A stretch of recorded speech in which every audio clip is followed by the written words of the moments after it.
kung based dun sa rules ay boboto for every article of impeachment yung mga senador individually, edi ibig sabihin, maganda pa rin talaga maraming articles of impeachment kaysa isa or dalawa lang.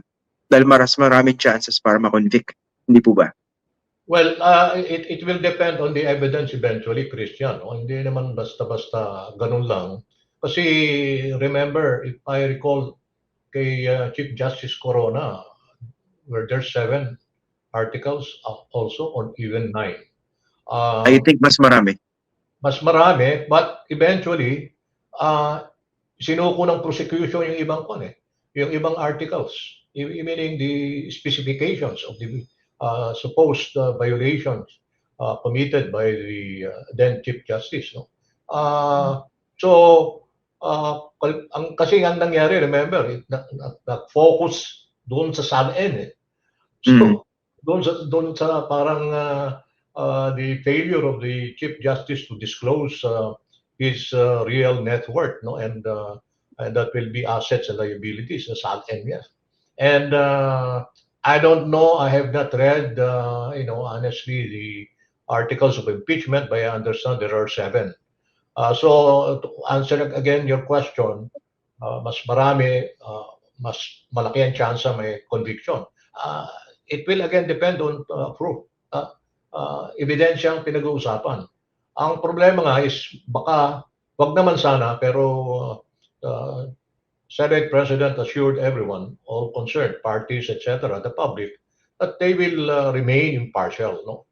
Yung what we refer to in constitutional law, the impartial, the cold core neutrality of a judge.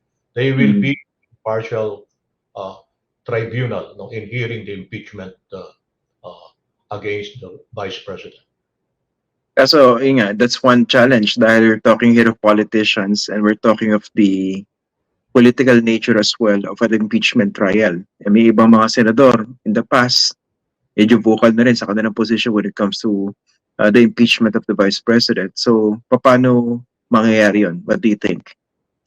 Well, an appeal made by the Senate President is that, and this is based on the rules even, that every senator should actually refrain from making his or her position public on the issue. They are not even allowed to discuss the case, the merits of the case in particular. And that is also true insofar as the parties are concerned. Pati na yung mga abogado nila, hindi sila pwedeng basta magpa-interview and discuss the merits of the case. O siraan yung depensa or rather ebidensya ng kabila as against the evidence that they will still produce. So I don't know how it will evolve, Christian, but I'm hoping that everything will be fair, everything will be just, and therefore, as promised by the Senate President himself, they will observe utmost impartiality in the resolution of the impeachment complaint, eventually, after hearing. Okay. Yung attorney, based sa karanasan ninyo, no, the fact that not all senators are lawyers, diba? Was it also a challenge? Kasi when it comes to explaining the weight of evidence that should be considered, isa rin po ba sa mga hamon yung ganun?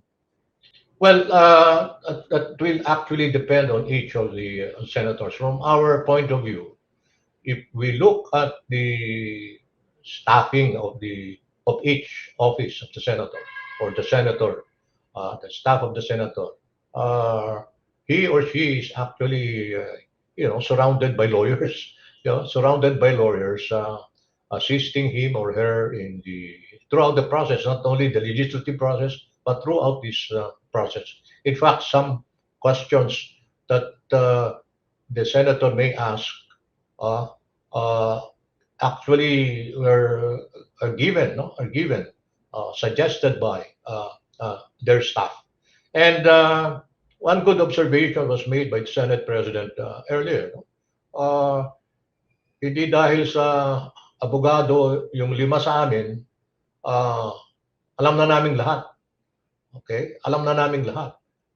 Hindi natin alam, miski hindi abogado yung nakararami sa amin, baka mas nag-aaral sila at mas alam nila kung ano yung dapat itanong o ano yung dapat na ebidensyang relevant o material for purposes of uh, you know rendering of the vote that they would want. No, as I said, either uh, conviction or acquittal.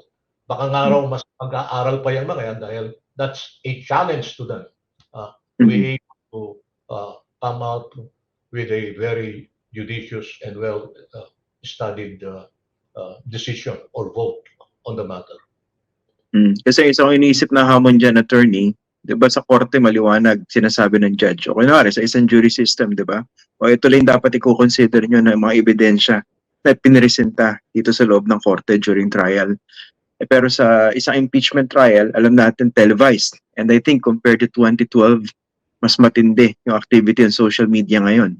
Yung public discourse being affected by social media. So ang tanong ko po, gaano kalaking hamon yun? Na itong impeachment trial televised at anybody can comment about it and anyone could actually sway certain senator judges. Well, let's face it, it was a challenge to us then because remember that every day we faced the media before and even after trial, mostly before the start of the trial, and the